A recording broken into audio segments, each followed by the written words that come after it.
Greetings, everyone. This is Terry Naturally with another edition of Terry Talks Nutrition. We're here every Saturday and Sunday morning from 8 o'clock till 9 o'clock Central Standard Time in the USA. And the reason I say the USA is because you can listen to us anywhere around the world by going to our website, terrytalksnutrition.com. There you can listen to the radio show live anywhere around the world by using your computer, signing up on Terry Talks Nutrition, and then making sure your times are changed to be on the same time as we are here in the Central Standard Time, Green Bay, Wisconsin, USA. Although I know that's very inconvenient for a lot of people, so don't worry, you can go to the radio show section on the same website, and you can listen to the radio shows that we are archived there for your enjoyment. So anytime at your convenience, you can pull up a radio show and listen. You can do the same for our newsletter. You exactly won't be able to listen, but you can be able to read all the newsletters that we are archived there in the e-newsletter archive section of the newsletter. And why are we here? Well, always for you. I just always want to impress upon you that only you and I are responsible for our health. No one else. We can't blame anyone for our health because we are the ones that control the choices we make every day that influences, I should say, our health. Good diet, good healthy foods, 8 to 9 hours of sleep,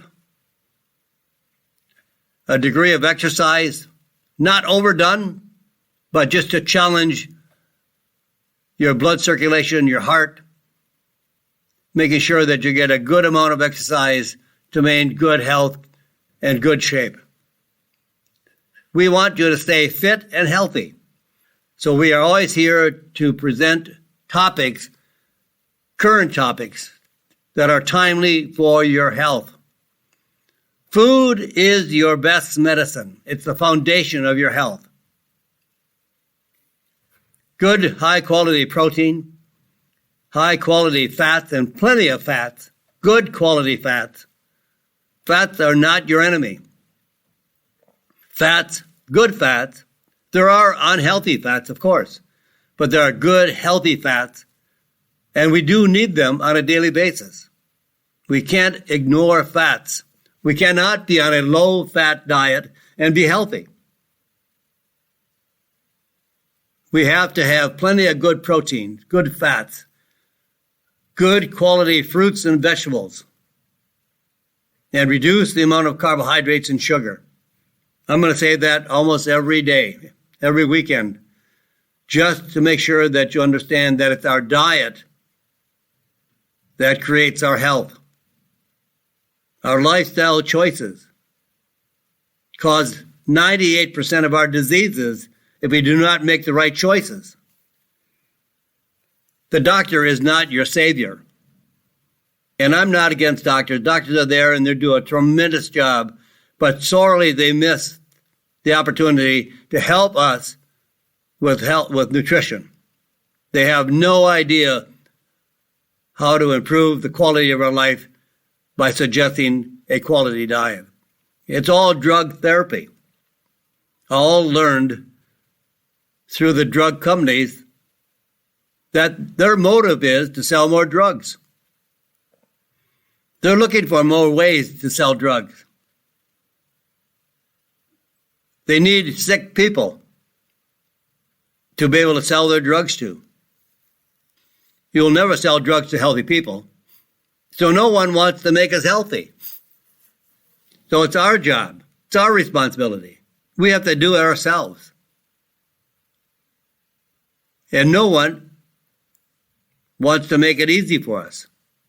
They continue to say we need 5 to 11 servings of grains. Even the Diabetic Association telling the diabetics they should have more carbohydrates. That's more sugar. We don't need more sugar. Carbohydrates and sugar actually undermine our health significantly.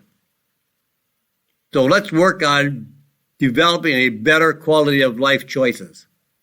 And so today, I'm here to discuss a few great topics. The first one is called quercetin. It's our featured topic today, quercetin.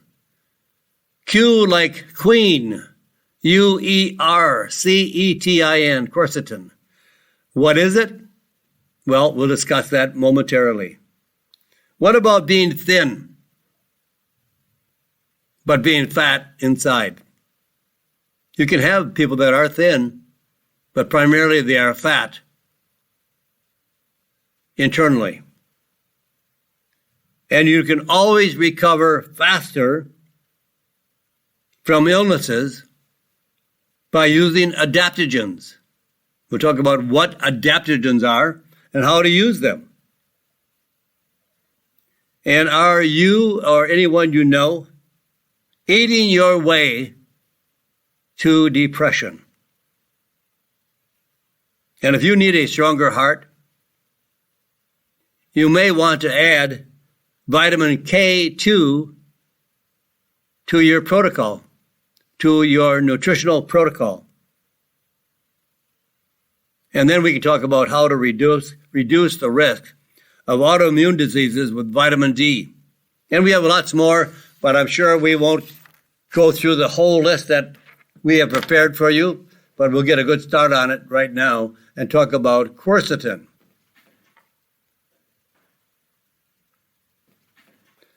So here's an introduction to quercetin. It's a naturally occurring compound found in many plants. It's primarily a flavonoid. Flavonoids are a group of compounds that are found in many fruits and vegetables. And the primary benefits of taking quercetin, it reduces inflammation. And remember, 98% of all of our diseases, so-called diseases, I call them disorders. Yes, we have diseases, but after the non-communicable diseases, we only have disorders. The body is out of order, out of balance, because we are not consuming the right, correct diet and lifestyle choices. So first of all, we have oxidative stress. Oxidative stress is caused by anything that's responsible for the damage to our cells. So cells age faster. That's why we see more cancer and diseases in younger people. Years ago, the diet was extremely, well, I should say much, much more healthy than it is today. And even if they smoked, there wasn't as much cancer because the diet was able to reduce the oxidative stress of smoking. But today, our food is not as healthy as it was 50 to 100 years ago. Doesn't contain the vitamins and minerals anymore that it did at one time. And we are now doing more damage to our body by solar radiation, sunburn, smoking, any tobacco product causes damage to the body. Pesticides, we never had pesticides. Artificial fertilizers, chemicals, coloring, preservatives, and refined and processed food that does not supply the vitamins and minerals that we require to have a healthy body. So oxidative stress is caused by all of these above mentioned conditions and even being overweight. is oxidative stress. Extreme exercise is oxidative stress. And most people that are addicted to addicted to exercise, they're doing so much exercise, they never let their body recover. Oxidative stress, stress, ages the cells. So we see cancer more frequently at a younger age. We see more disease at a younger age. Now we can use antioxidants that are primarily found in fruits and vegetables, and vitamin C and vitamin E are also antioxidants, but the flavonoids that I just mentioned, that quercetin is a flavonoid, the anthocyanins, the proanthocyanidins, the flavonoids that are found in fruits primarily are powerful antioxidants. Curcumin is a very powerful antioxidant. Grapeseed extract is one of the most powerful forms that we can take as an antioxidant. And therefore, they neutralize the free radicals that are caused by oxidative stress. Too much oxidative stress damages our body, and it causes inflammation. Quercetin helps to neutralize and reduce inflammation. And it also stops viral infection. Here are some of the foods that have the richest and highest level of quercetin. Red onions, kale, apples, but with the peel on, because the quercetin is in the peel. So what is quercetin used primarily for? Well, it's one of the most super powerful anti-allergy answers. And quercetin's superpower is the ability to neutralize histamine. Histamine is produced by the immune system to help protect the body against harmful compounds. But then again, histamine causes sneezing, coughing, mucus secretion, and are always finding a way to expel these toxic compounds. But histamine can also be released when the body mistakes something harmless as something dangerous. Histamine is produced in a higher amount when the body mistakes things like dust, dander, animal dander, or pollen as something dangerous to the body. This is then called an allergic response. We have an allergy. Quercetin has been shown to inhibit histamine by up to 97%.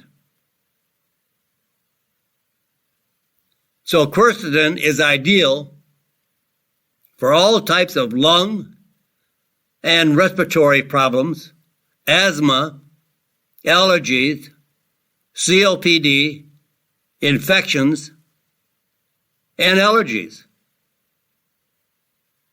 Allergies is one of the most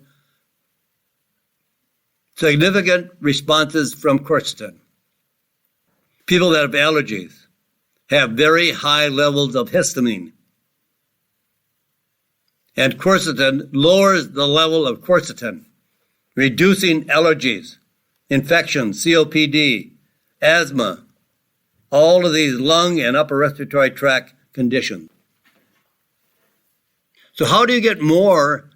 Now we know that quercetin works. There are a lot of studies that have proven it to be effective against the release of histamine, which causes all these other reactions. But we want to get more from quercetin. And the research shows that by combining quercetin with vitamin C can have a bigger impact than either one alone. The combination is more effective than the individual quercetin or the individual vitamin C. I know some people that take vitamin C for their allergies, and it does work on lowering histamine. Quercetin does the same, but together they have a greater impact on lowering histamine. Studies have shown quercetin gets even better results when combined with vitamin C. Now here's a study: increased anti-cancer activity. Vitamin C plus quercetin in breast cancer cells significantly reduced free radical activity. Also, for increased immune activity, vitamin C plus quercetin increased survival of influenza H1N1 by 25%. And quercetin and vitamin C protected against bacterial infection, 100% mortality in the untreated animals in a study of animal research versus 60 to 70% survival in the treated group. So let me go over this once again. When you're taking vitamin C and quercetin, and you have contracted influenza, flu, H1N1,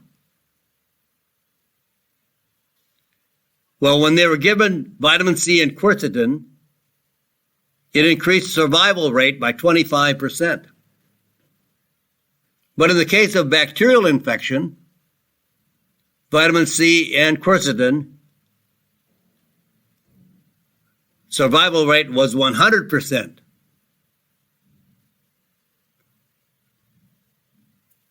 And 60 to 70% survival in the treated group with vitamin C and quercetin. Vitamin C reduced the dosage of quercetin that's necessary for the antioxidant effects and extended its activity time. So vitamin C makes quercetin more effective and lasts longer at a smaller dosage. And vitamin C may also regenerate oxidized quercetin that has undergone a transformation from trying to reduce histamine. And in decreasing inflammation, in a study of otherwise healthy individuals exercising regularly, which causes oxidative stress. The harder you work out, the more exercise you do, the more damage you do to your body. It's called oxidative stress. Many long-distance runners will compromise their immune system and have more frequent cold and flu. Vitamin C and quercetin reduces the inflammatory markers more effectively than either one alone. In a study, 50% decreased for the combination of inflammation versus 8% for quercetin alone and 33% for vitamin C alone. That's a powerful statistical number. So when you take them together, vitamin C and quercetin, it decreased. And we all have some inflammation in our body. And inflammation causes damage to all of our glands and organs, our cells, our skin, our eyes, and it causes more pain wherever in the body, from joint pain to cancer pain, wherever. But quercetin and vitamin C together, the combination,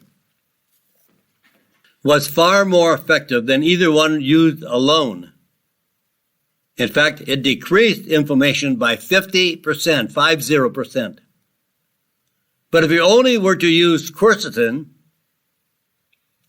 it reduced the inflammation by 8%.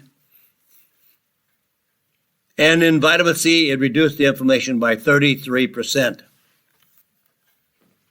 This is a really good statistical study to show the benefits of combining vitamin C and quercetin. So who and when should you use quercetin and vitamin C?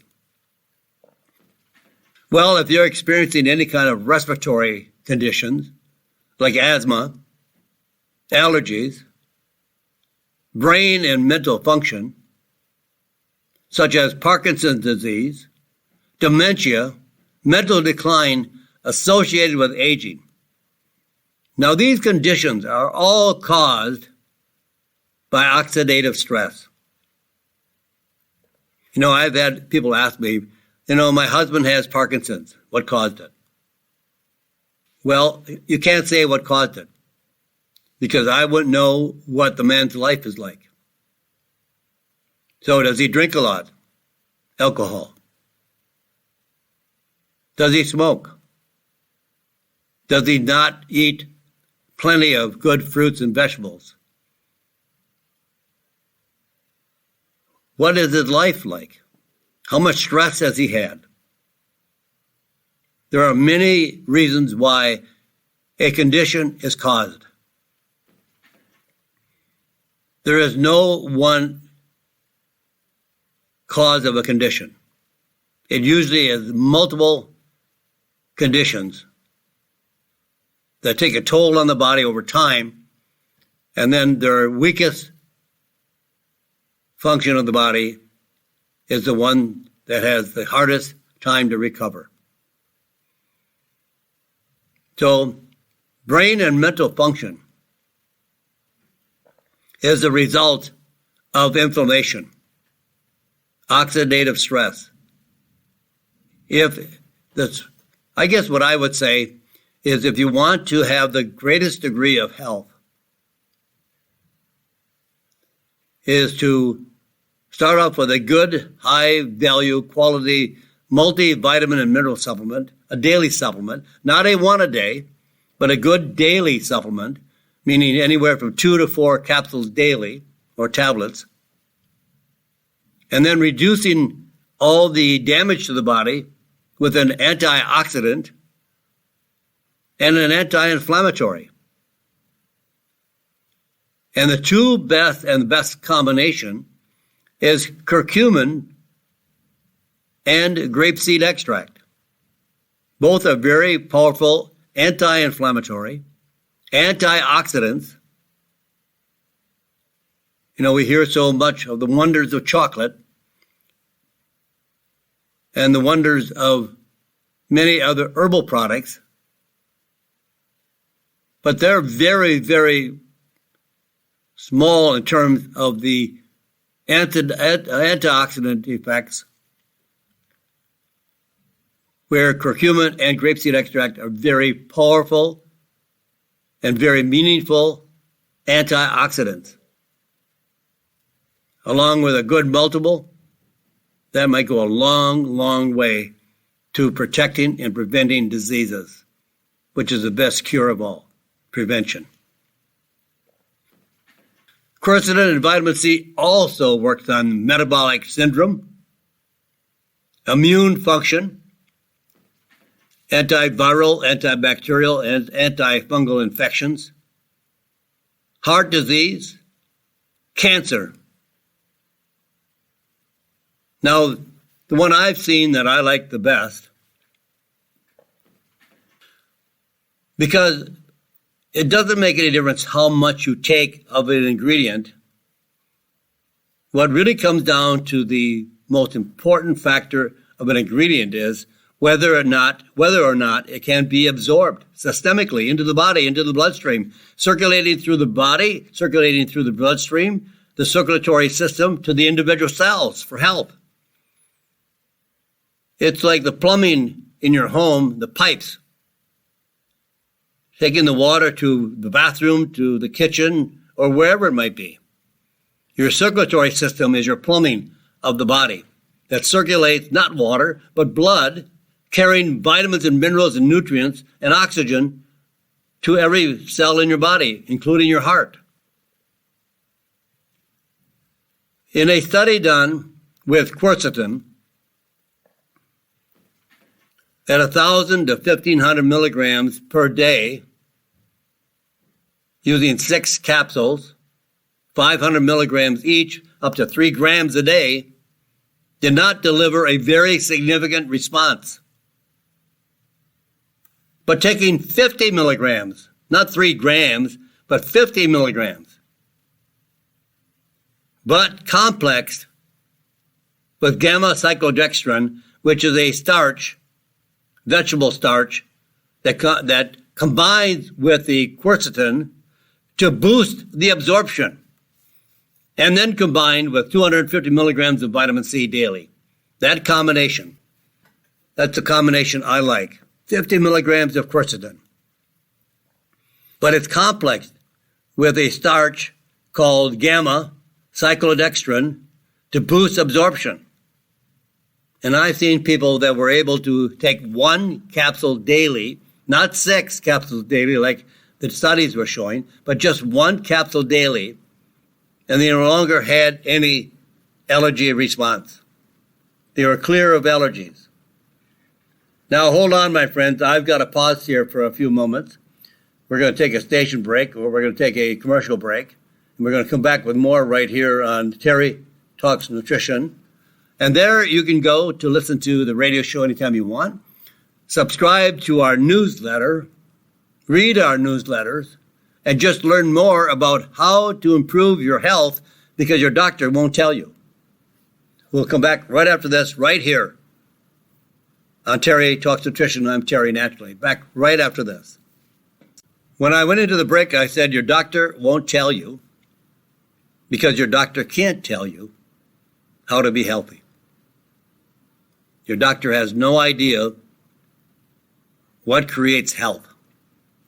Eat a balanced diet. Well, does that mean you're standing on 1 leg or 2 legs, or you're holding 1 plate in your hand and you're trying to balance it? What is a balanced diet? What the heck is a balanced diet? That's usually the advice that the medical community hands out to their patients. Eat a balanced diet. What does that tell you? Not much. Even doctors don't know what to do for their own health. So if they have problems, they usually are taking a drug. They prescribe for themselves.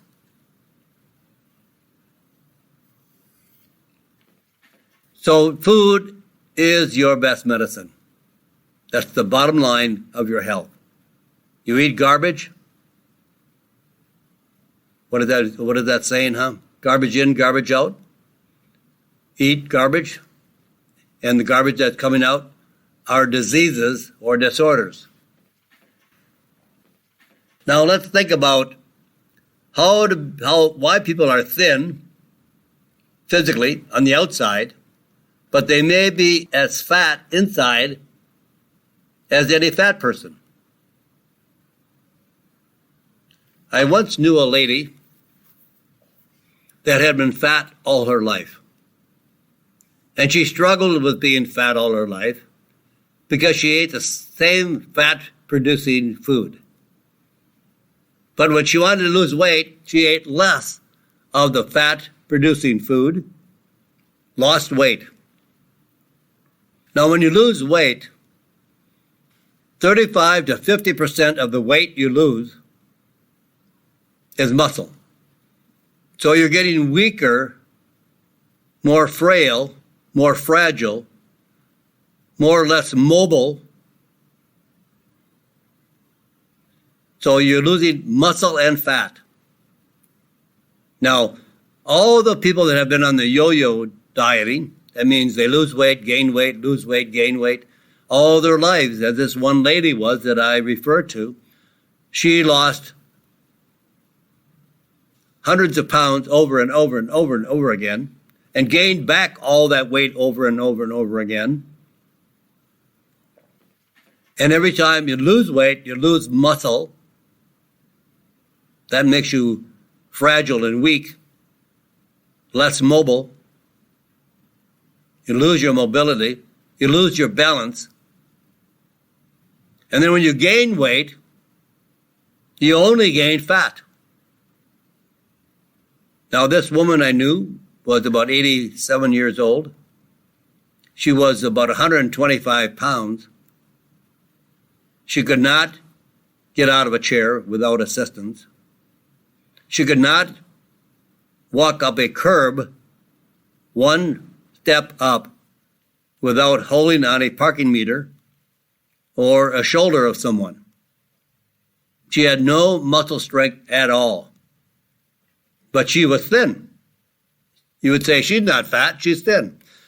But her entire 125 pounds was fat. No muscle. She had no muscle whatsoever left in her body. So she was fat inside, but thin outside. That's what I mean by saying you can be thin outside, but fat inside.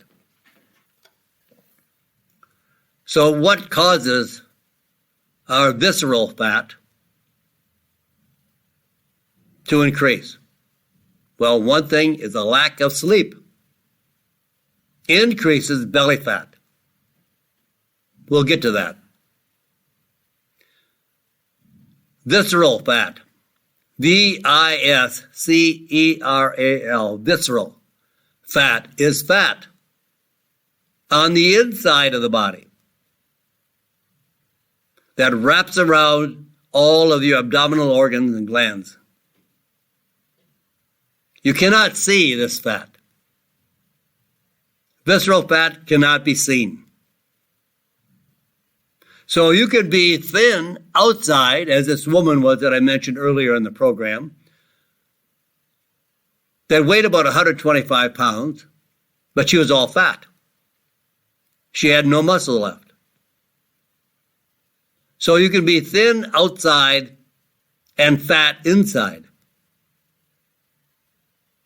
In a 3-week controlled clinical study, researchers compare the effects of sleeping 4 hours a night, restricted sleep, versus 9 hours a night, a normal night's sleep. I think a lot of people would scoff at anybody sleeping 9 hours a night. I do. I go to bed very early at night, but I get up very early in the morning. I like the early morning hours, and I like the early morning hours in the office. I'm usually in bed by 7:15. Yeah, 7:15 at night.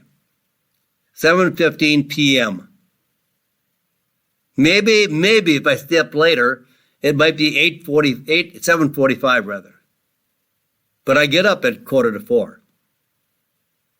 I take out my little girl to potty. I get all my things ready for the morning. I make my protein shake, protein drink. I'm in the office by 5. I like an early morning start. But in order to get me 8 to 9 hours of sleep, you have to go to bed early. You can't stay up till 10 or 11 and midnight and then get up at 5 or 6. You need plenty of sleep. We cannot overstate that 8 to 9 hours is a normal night's sleep. Now, in healthy young people who are not overweight, these subjects were allowed free choices of food at all times. And the result of this study versus the normal sleep group, the participants in the restricted sleep group, the 4 hours a night, ate 300 to 500 more calories a day just because they did not sleep well or enough. And they had an 11 1% increase in belly fat. That's the visceral fat. And they gained a small amount of weight. You know, when you see somebody that has normal sized legs, shoulders, but they have a great big beer belly, some call it a bread belly, some call it a pot belly, that is a huge amount of visceral fat. So much fat that it's pushing out the belly. That big, hard, looks like they're pregnant. You see this very, very common in men. Men have a high level of visceral fat if they eat a garbage diet. And women, because they don't have as much muscle, they turn their fat into belly fat. There's no pill that will help you lose visceral fat. And this visceral fat is made up of many, many very fatty cells. And these fatty cells, visceral fat cells, cause inflammation. So when you're overweight, over fat, and 90% of Americans are overly fat. And almost 50% of Americans are obese, which is grossly overweight. And this visceral fat causes inflammation that damages organs like the heart, kidneys, liver, and increases the risk of other serious diseases. Now, there is a condition called non-alcoholic fatty liver disease. And drug companies are trying to come up with a drug to treat liver disease.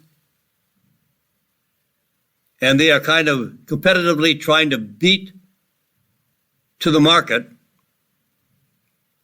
a anti-fatty liver disease drug, when we know that the fatty liver disease is primarily caused by fat that is derived from carbohydrates and sugar. The more carbohydrates and sugar that is consumed in excess of what the body can handle turns to fat. It's stored for an emergency. But we eat so much carbohydrates and sugar, and it creates an excess of fat. And this fat is producing more inflammation. So if you're trying to take a pill as an anti-inflammatory pill, like curcumin or grapeseed extract, but you're still eating the same diet, you're never going to win. Now, you may reduce some inflammation, but you would reduce a tremendous amount of inflammation by changing your diet to a diet that is high in good quality healthy fats, like olive oil, coconut oil, avocado oil, macadamia nut oil, but my favorite is olive oil. It is a high quality medicine. It does so much good, I don't even refer to it as a food anymore. I look at it as a medicine.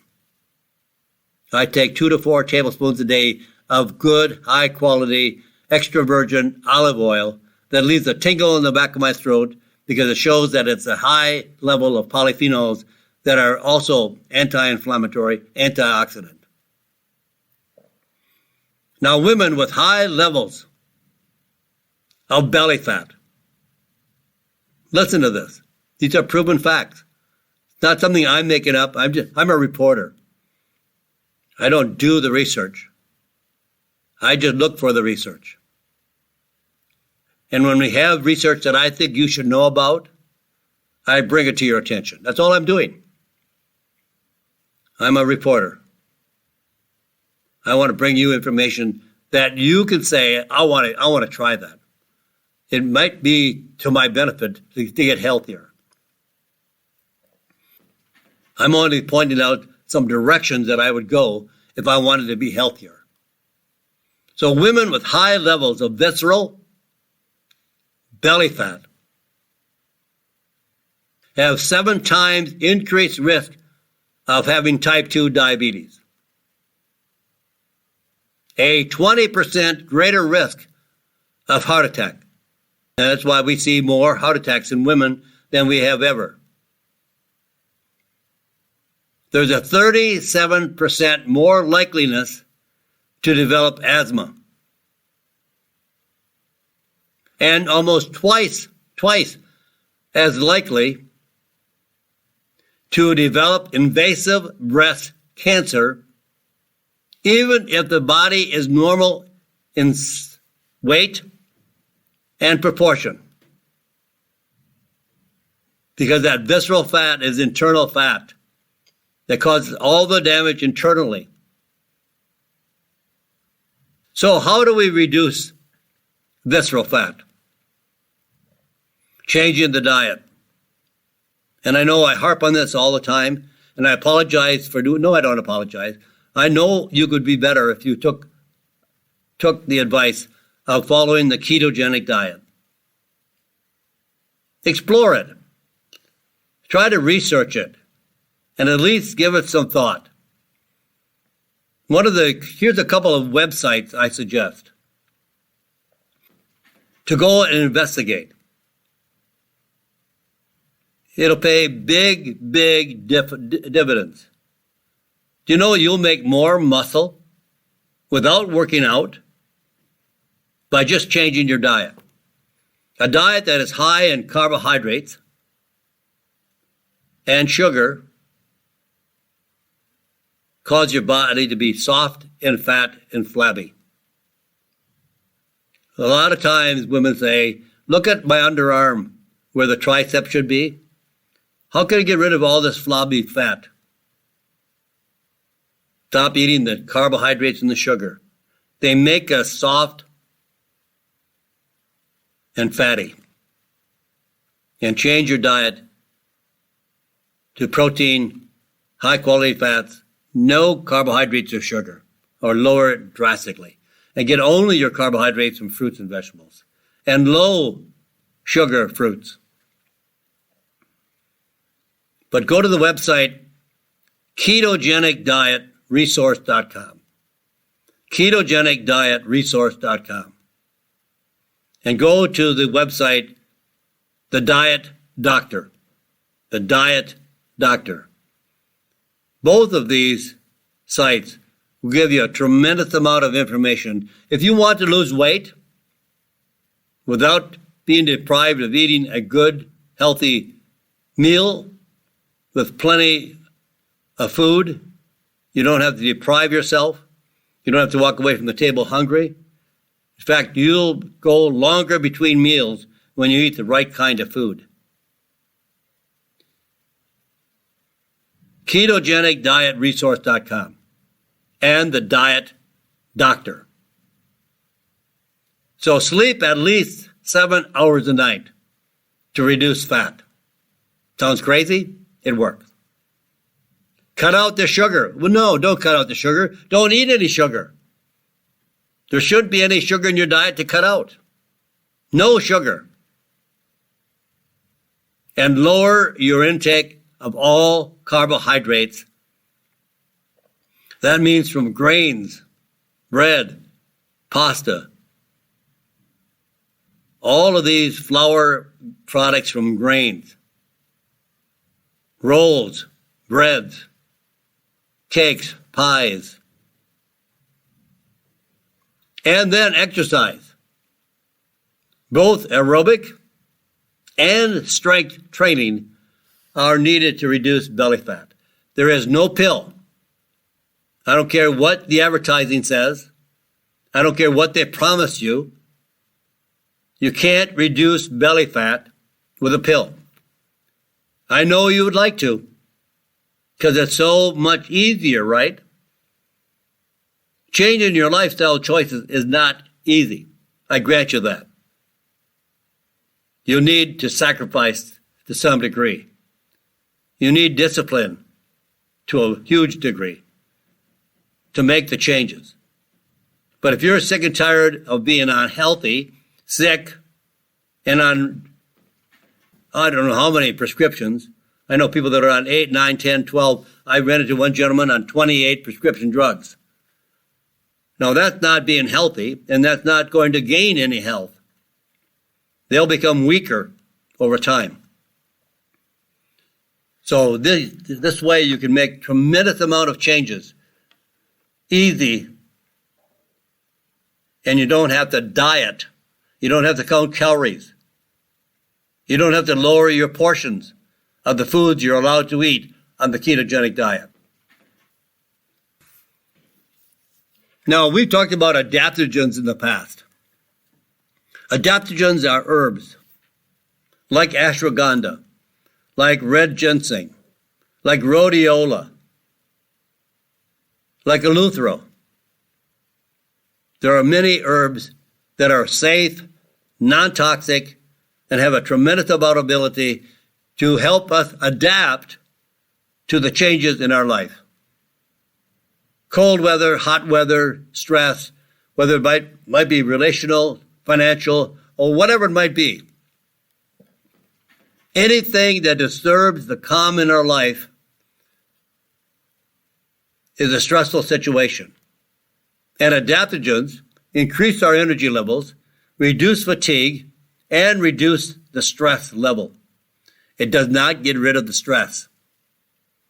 Stress is always going to be there. You can't take adaptogens and expect a divorce to go away. Divorce is a stressful situation. It breaks families apart. There's fighting over money. There's fighting over kids. It's not a good relationship. But you can reduce the stress of the situation by consuming adaptogens. And you can feel better faster with adaptogens. They are plants that help the body, the human body, resist and recover from the effects of stress. Mental stress or physical stress, such as an illness or even an injury.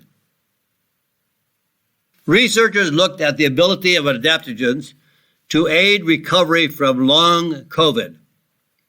Long COVID is the condition as once you are tested negative, you still have side effects of having a positive COVID-19, the infection. Some women continue to lose their hair. Some have extreme fatigue, tiredness, never feeling right.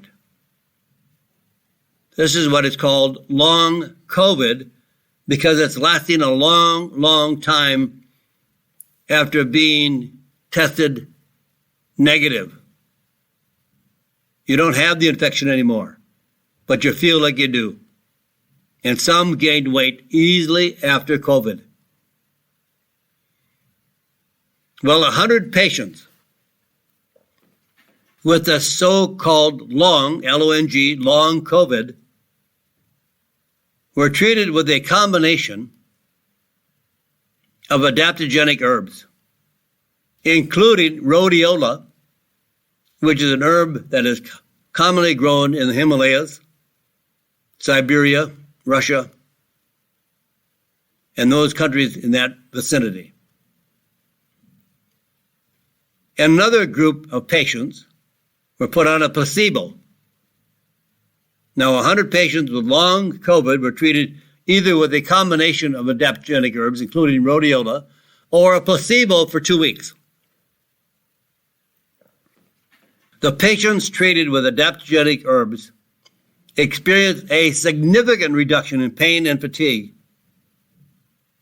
versus the placebo group, as well as a reduction in cough symptoms and increased physical activity measured by the ability to walk a longer distance without having to stop from losing their breath. So to speed recovery after any type of illness. Here's a recommendation that I found to be highly effective. Take 500 milligrams of an adaptogen combination of rhodiola and ashwagandha up to 3 times daily. It'll reduce your fatigue and tiredness. It'll reduce the signs and the symptoms of what is called long COVID. This is just the aftermath after one has had COVID-19 infection. But now you are cleared of the infection, but these symptoms won't go away easily. Some have them for months and months, even a year. But this combination of rhodiola and ashwagandha, using it up to 3 times daily, can speed recovery after any type of illness.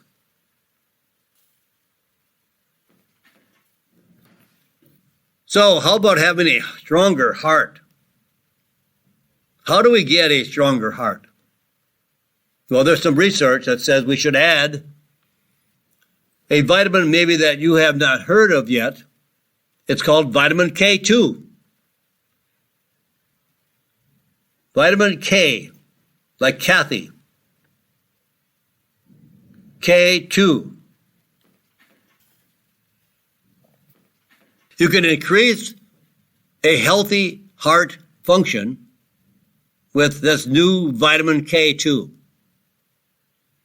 Here's some research. Research is always the proof of the pudding. 26 elite endurance athletes received vitamin K2 or a placebo for 8 weeks.